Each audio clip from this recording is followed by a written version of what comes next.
Merci. Madame, Monsieur, dans un instant, la suite, et qu'il en soit.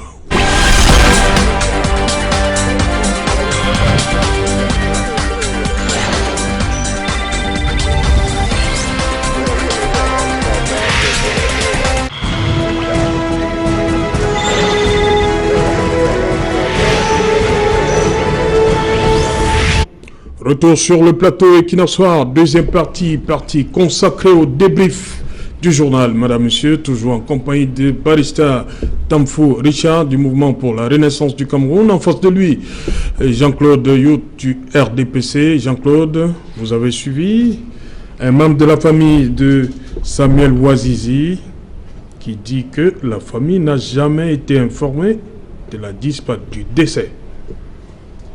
Oui, je pense que les juristes vont bien nous expliquer parce que le communiqué sur le mot famille et de ce que nous pouvons entendre dans famille. Ici, il a été présenté comme frère du défunt. Et nous savons la composition d'une famille. Et le mot famille également revient dans... les autres, le frère n'était pas informé. Je ne sais pas si ce frère-ci. Donc c'est ce que nous allons aussi vérifier. Je ne sais pas si ce frère, lui qui est également membre de la famille, dit qu'il n'a jamais été contacté. Ou bien, parce que là maintenant, la famille également revient dans le communiqué du ministère de la Défense. Donc, alors, nous pouvons donc dire ici que le ministère de la Défense nous annonce que la famille a été bel et bien contactée, et de l'autre côté, un frère qui est membre de la famille, lui aussi dit que la famille n'a jamais été contactée. Alors maintenant, est-ce qu'il a eu à pouvoir faire un conseil familial, ou bien est-ce qu'ils ont pondu un document où on va dire tout au moins sa famille nucléaire, l'ensemble des membres de cette famille nucléaire est solidaire de cette opposition? Moi j'ai vu dans l'élément, il était tout seul.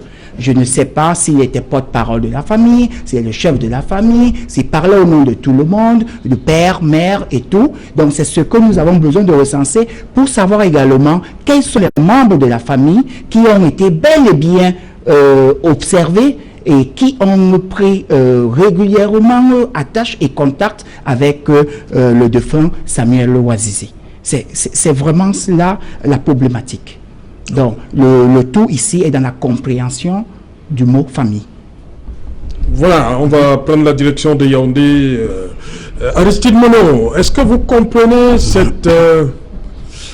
on va rentrer dans un véritable problème. La famille dit qu'elle n'a jamais été contactée, elle n'a jamais été informée du décès de Samuel Ouazizi, alors que le communiqué du ministère de la Défense est clair. Alors, Serge Alain Autour, permettez-moi déjà de tirer un très grand coup de chapeau au groupe Equinox et plus particulièrement au rédacteur en chef, M. Cédric Bouffelé, qui vient d'apporter quelques précisions qui devraient normalement édifier ceux qui, à un moment donné, ont pensé que Equinox était un groupe média qui avait pour vocation de déstabiliser. Je pense que les choses ont été totalement claires. Il est revenu sur certaines précisions qui avaient été données et qui semblent être en phase avec ce que le gouvernement vient de publier dans son document.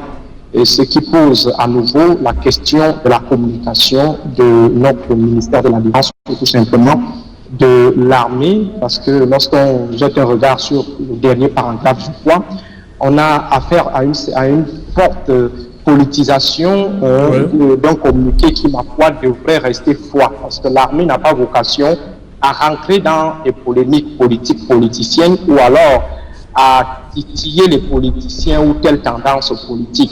L'armée, c'est la froideur, c'est la rigueur, et lorsqu'elle a géré une situation, c'est d'une manière rigoureuse sans toutefois rentrer dans des débats de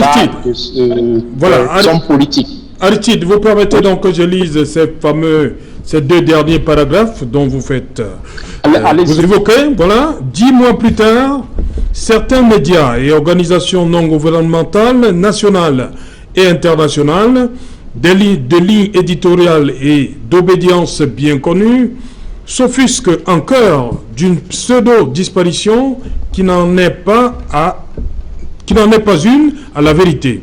Ils vont jusqu'à établir un prétendu parallèle avec les convulsions socio-sécuritaires actuelles dans certains pays outre-Atlantique.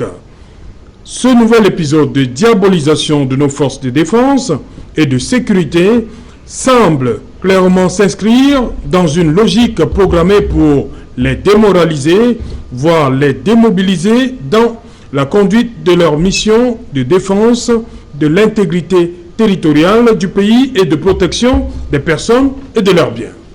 Est-ce qu'on avait besoin de ces deux paragraphes dans cette sortie, Aristide Mono?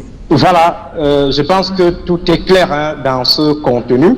L'armée n'a pas vocation à prendre les postures des hommes politiques. C'est plutôt peut-être aux autorités civiles ou alors aux partis au pouvoir et ses alliés de tenir ce type de discours. L'armée doit compter sur toute la population amie et doit chercher à faire de toute la population son ami. Sinon, on se retrouve dans le schisme ou le manichéisme qui a cours dans le champ politique camerounais où il faut catégoriser d'un côté ceux qui sont amis du Cameroun et de l'autre ceux qui ne le sont pas. Je pense que ceux qui critiquent ou alors veulent apporter un son alternatif ne sont pas automatiquement ceux-là qui veulent détruire le pays. Donc il y a un réel souci au niveau de la communication et si aujourd'hui on me posait la question de savoir qu'est-ce qui peut expliquer cela, je vous dirais tout simplement qu'il y a une forte politisation de la gestion de notre armée. Et je pense que le débat est posé à l'intérieur même de cette armée entre les militaires de rang et ceux-là qui sont parachutés via des grosses écoles, c'est-à-dire qui n'ont pas fait leur classe, peut-être de soldats de première classe jusqu'à être élevés à des fonctions aussi précieuses de l'armée. Donc il y a ce problème. Maintenant, en rentrant dans le débat en fait de la famille qui aurait été contactée, je pense que comme je l'ai dit lors de ma première intervention, c'est qu'il y a un réel souci dans la communication et ce souci ne permet pas en fait d'accorder une certaine présomption d'innocence ou alors une présomption de crédibilité à la version de l'État, parce que beaucoup de temps ou alors beaucoup de mois se sont écoulés. On a vu quelqu'un qui a réagi, le grand frère de la victime, et je pense que sous réserve peut-être d'une contre-enquête, il faut faire confiance au travail qui est fait par Equinox et M. Cédric Moufele venait de nous rappeler que jusque-là, il n'y a pas eu un démenti par rapport à ce qui a été annoncé par Equinox. Donc pour le moment, c'est à l'État d'apporter la réponse, de nous dire qui exactement a été contacté. Et au cas où des personnes auraient été contactées et qu'il n'y ait pas eu peut-être une réaction prompte, que l'État nous dise quelles sont des démarches qui ont été engagées pour qu'on inhume en fait le corps de Ouazizi. Parce qu'il ne suffit pas tout simplement de dire qu'on a contacté la famille, il faut nous dire exactement qui a été contacté dans cette affaire. Equinox s'est rapproché, Equinox a donné la parole au grand frère, et je parle sous réserve peut-être d'une contre-enquête, et le grand frère dit qu'il n'a pas été, que la famille n'a pas été contactée. Donc je pense que c'est aux journalistes aujourd'hui de défendre la mémoire de leurs confrères. C'est aux journalistes d'engager rapidement des enquêtes, que M. Denis Kwebo engage en fait les membres de son syndicat dans des enquêtes et que la vérité puisse émerger de cette histoire de manière cohérente, qu'on évacue rapidement les zones d'ombre. Sinon, on va se retrouver dans des schémas de titi où chacun essaye de se protéger et pourtant il y a le quatrième pouvoir qui peut rapidement agir et apporter des éclairages à l'opinion. Et je reviens sur la responsabilité des journalistes. Il est quand même écœurant, monsieur Serge Alain Autour, qu'on soit dans une société où les journalistes sont prompts à être engagés dans des affaires politiciennes, à prendre tous les risques du monde pour défendre tel ou tel homme politique, alors que la corporation a des réels soucis. La corporation aujourd'hui n'arrive pas à s'exprimer suivant la loi de 1990 qui fixe des modalités d'une presse libre dans notre pays. Mais malheureusement, vous allez voir des journalistes se satisfaire de cet état. Vous allez m'excuser de cette expression de mendicité, dans cet état d'instrumentaliser, dans cet état en fait de paupériser. Et lorsqu'il faut parler par exemple de Maurice Kamto, vous voyez comment chacun se regroupe dans des postures de donneurs de leçons. Donc il faut que des journalistes récupèrent le prétexte Ouazizi pour poser à nouveau le débat de la liberté de notre presse. Et je pense aussi que au-delà, il y a la famille dans le sens large qui devra peut-être dans des jours à venir faire un communiqué commun pour essayer de situer l'opinion sur les faits et éviter qu'il y ait toutes ces confusions. Donc il y a beaucoup de choses à dire et à redire sur cette question, mais je pense que la balle se retrouve actuellement dans le camp des journalistes et dans le camp de la famille. Voilà, justement, Denis Kwebo, le président du syndicat national des journalistes du Cameroun, dans un tweet, il dit ceci: le communiqué du gouvernement sur la mort de Ouazizi est un tissu de mensonges et une ultime provocation. Les journalistes vont prendre leurs responsabilités dès cet instant. Voilà. Barista, et revenons sur ce jeu-là, la famille qui dit qu'elle n'a pas été informée. Et plus bas dans le communiqué, on dit, le chef de la division dit, nous sommes dans le regret de constater que celle-ci, c'est-à-dire la famille, n'a depuis lors engagé aucune diligence pour les obsèques. Qu'est-ce qu'on doit comprendre dans ce paragraphe? Yes, Le Ouazizi n'est pas encore enterré, c'est ça? You understand that we have reached the peak of a society where the lip of a journalist is sealed. The lawyer is dragged on the mud, which those are noble persons, examples to the society. You agree with me that when you look at the audio, the elder brother Ouazizi is saying that someone contacted him and proposed 30,000 francs. I was expecting that the press release of the ministry will have precised the means of contacting the family. Was it through a phone call? Was it a message, an SMS that was sent to the family, or was it a letter or whatsoever? But it didn't make mention of. So you understand that even the government itself has confessed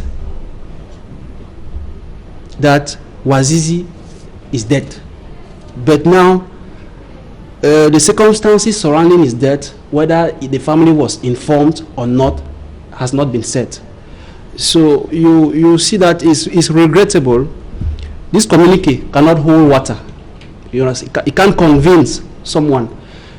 It will be more prudent for the government to commission an independent commission to throw more water on this. We are all witness of what is happening in the United States today.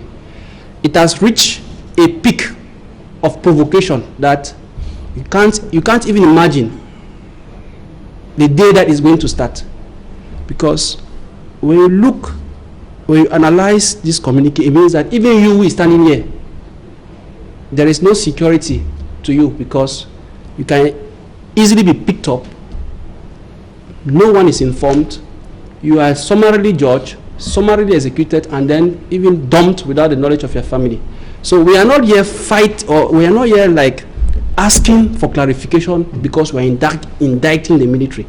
In a state of law where there's the respect of the rule of law, we hope, or the minimum we can expect is that when someone is suspected of a crime, let it follow due process. I don't see why somebody is dead on the 17th. And it is only after the relay or the agitation of news or press organs, journalists, and so on, that we are able now to ascertain that he died on this day. And saying that it is in the regret that the family has not taken step to bury, I think that's another provocation. We saw how in the US police had to go to kneel down to say, I was expecting that than using this type of statement to provoke, because Cameroon is in a boiling pot where it can start from anywhere. And it will be a regrettable a situation where with this that could be handled in the communication, we keep on accumulating lies upon lies upon lies.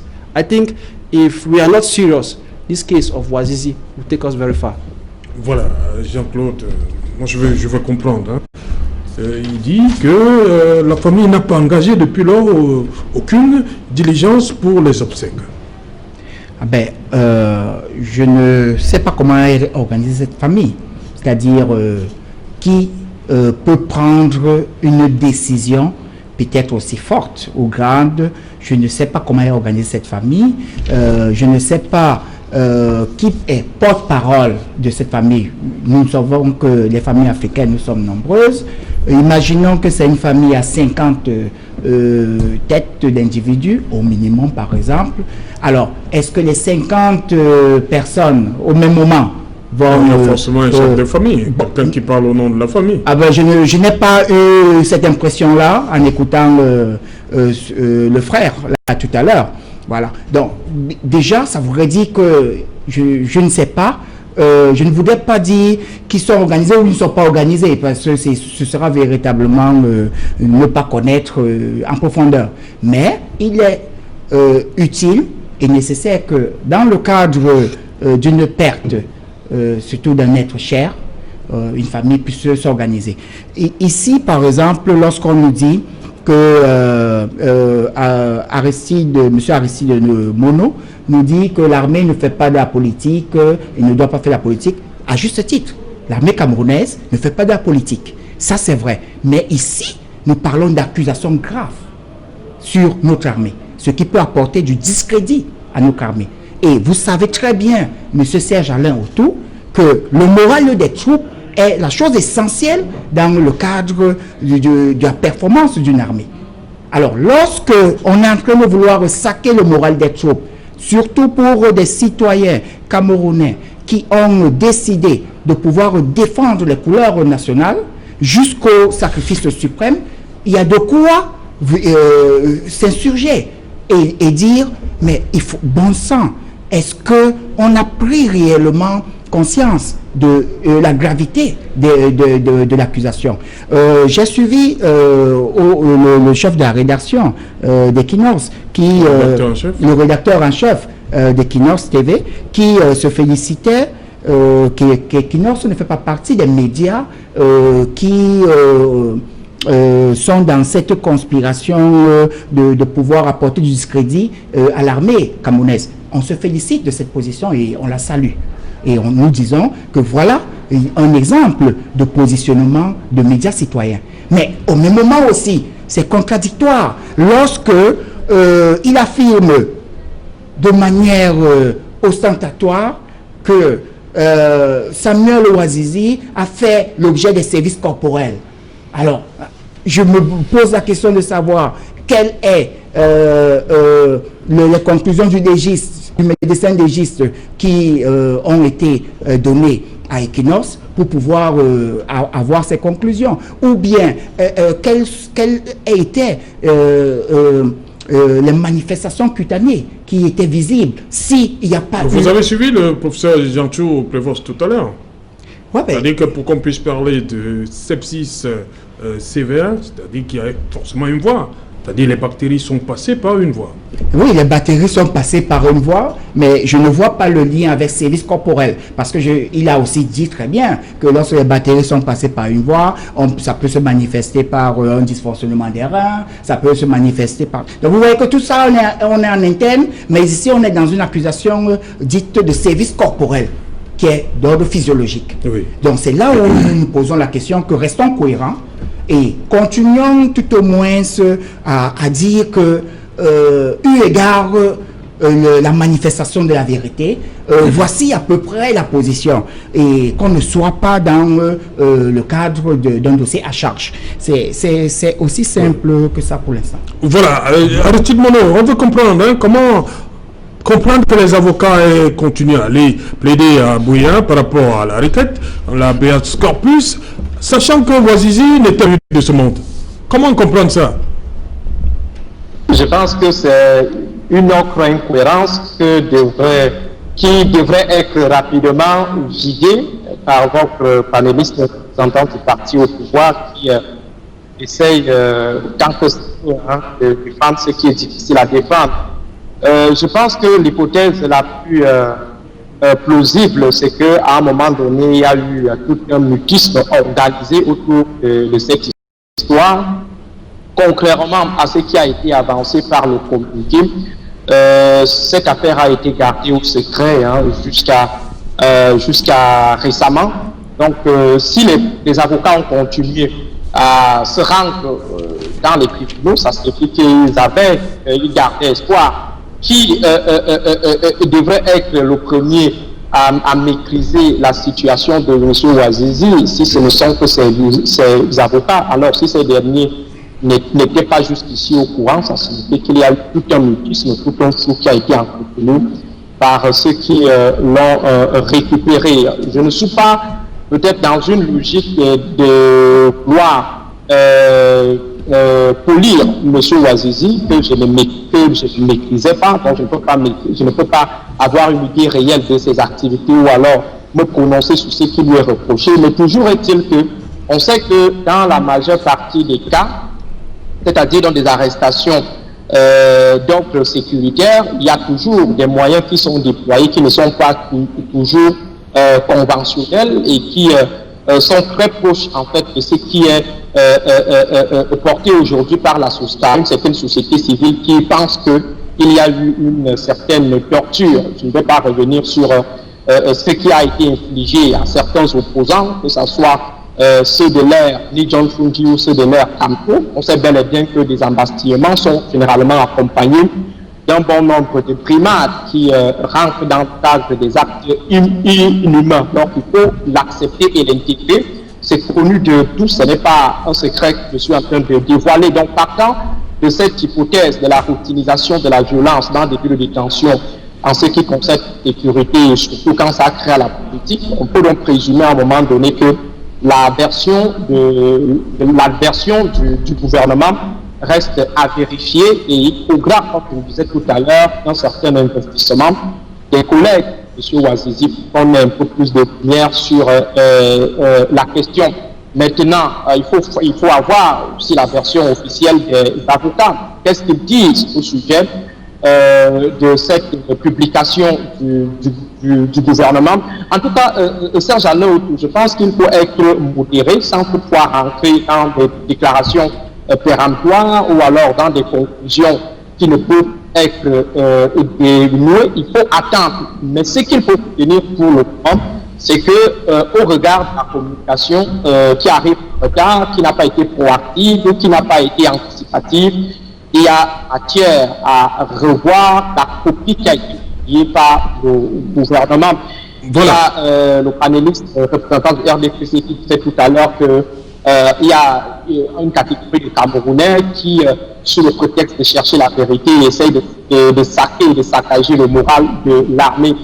Je vais lui rappeler qu'en fait, le métier des armes n'est pas, en tout cas, n'apporte pas une certaine unité à ceux-là qui entrent dans la violation des droits de l'homme. Et je pense que l'État du Cameroun, à plusieurs reprises, a eu à sanctionner certains éléments de l'armée reconnus coupables de certaines exactions. Donc je pense qu'à partir de ces petites jurisprudences, nous devons être modérés et arrêter de catégoriser ceux qui ne sont pas d'accord avec les versions officielles du gouvernement concernant l'armée dans les rangs de ceux qui veulent la saccager ou alors qui veulent déstabiliser notre pays. Dans les démocraties, il faut accepter le pluralisme d'expression.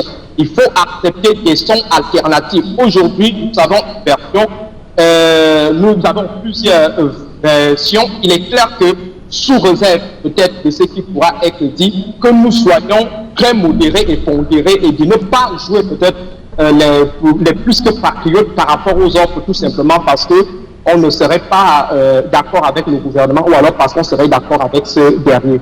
Aristide Monon, je termine avec vous. Vous semblez avoir des soucis avec cette sortie. Hein. Est-ce qu'on pourrait s'attendre à une sortie du porte-parole du gouvernement, le ministre Sadi, une autre sortie du ministre de l'administration territoriale, comme on l'a vu pour le cas Ngarbou. Est-ce que la communication gouvernementale va se déployer dans les jours à venir? Serge Alaotou, je reste toujours dans mon approche historique. C'est-à-dire, je me focalise toujours sur ce qui a été fait jusque-là pour prédire ce qui va ou pourra arriver. Déjà, j'aimerais rappeler à M. Séguik Moufélé que son média sera une fois de plus interpellé. En tout cas, il y a de fortes chances que ce média soit à nouveau interpellé par rapport à la sortie de ce soir, malgré en fait le pacte de non-agression qu'il a agressé au gouvernement. Donc il y a cette réaction. Et deuxièmement, face peut-être à la difficulté de pouvoir prouver certains éléments du communiqué, le gouvernement va essayer de créer, ma foi, un autre problème qui va se situer toujours dans la logique de la déstabilisation en parlant de la récupération politicienne. Ce qui, ma foi, est totalement incohérent en démocratie. Monsieur Serge Alaotou, les politiciens vivent de la récupération. Les politiciens sont des opportunistes. C'est quoi un opportuniste? C'est quelqu'un qui cherche toujours à rentabiliser une situation, à tirer profit d'une situation. Les politiciens sont des stakeholders, c'est-à-dire des porteurs de cause. La cause qui peut rapporter, qui peut apporter un rendement à un homme politique est une cause saisissable. Donc on ne peut pas toujours continuer à faire comme si la politique ne se jouait pas, alors que la politique se jouait en dehors de la récupération. Il est de bon ton que des hommes politiques s'associent à ceux qui ne sont pas d'accord avec la version du gouvernement pour pousser les uns et les autres à dire la vérité sur le cas de M. Ouazizi. Merci. Je rappelle, vous êtes analyste politique, Aristide Mono. Bonne soirée à vous à Yaoundé. Merci et bonne soirée à Douala. Voilà, on va sortir rapidement, 30 secondes. D'abord vous, Barista, sur cette situation. Yes, it's the day ahead. Yes, it's deplorable. So I pray that justice should be meted in the case of Ouazizi for peace to reign, because we all value peace. And if justice is not meted on this case, I fear that the peace that we wish to have may become an event. We should live a society where the lawyer is allowed to do or to exercise his profession, because when Ouazizi was in difficulty or had legal issues, the first person he called was a lawyer. If the lawyer has not been in a position to help save Ouazizi, you will regret such a situation, because promptly you saw how the lawyer spontaneously went to the field. On the 13th of August, he filed a habeas corpus. They kept on tormenting him in the courts, whereas Ouazizi died on the 17th. You see, if we live in a society where if you are in difficulty, you can't make recourse to a lawyer, or if you are in difficulty, if you are sick, you can't make recourse to a doctor. So which kind of society are we? So I really pray and beg the government to do justice in the case of Ouazizi. Proper investigations should be carried out so that the responsibility of each and every person be asserted, and if possible they should be dragged before the courts, and apologies should be given to the family of Ouazizi, and provisions or arrangements should be made in order to give Ouazizi a befitting burial. Ok. Jean-Claude? Oui, le mutisme dont on parle ici, les avocats qui ont continué à poursuivre leur démarche jusqu'au 5 novembre et pourtant au 17 août déjà, l'acte de décès était déjà là et connu. Bon, je me pose des questions. Est-ce que ces avocats n'étaient-ils plus en liaison avec leurs clients? Parce que pour ce maître-là, il y avait quelqu'un qui était leur client. Alors, qui était leur client et qui continuait à leur demander de pouvoir poursuivre donc la démarche judiciaire jusqu'au 5 novembre, malgré que l'acte de décès était déjà connu.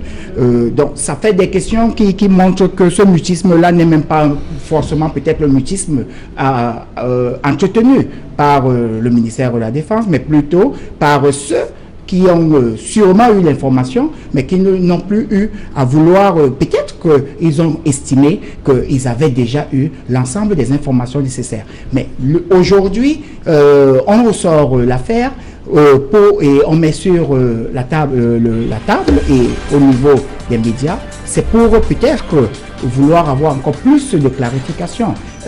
Nous avons un décès qu'on regrette, parce que c'est un citoyen camerounais, mais il est clair que les forces de défense ont eu à neutraliser un logisticien terroriste.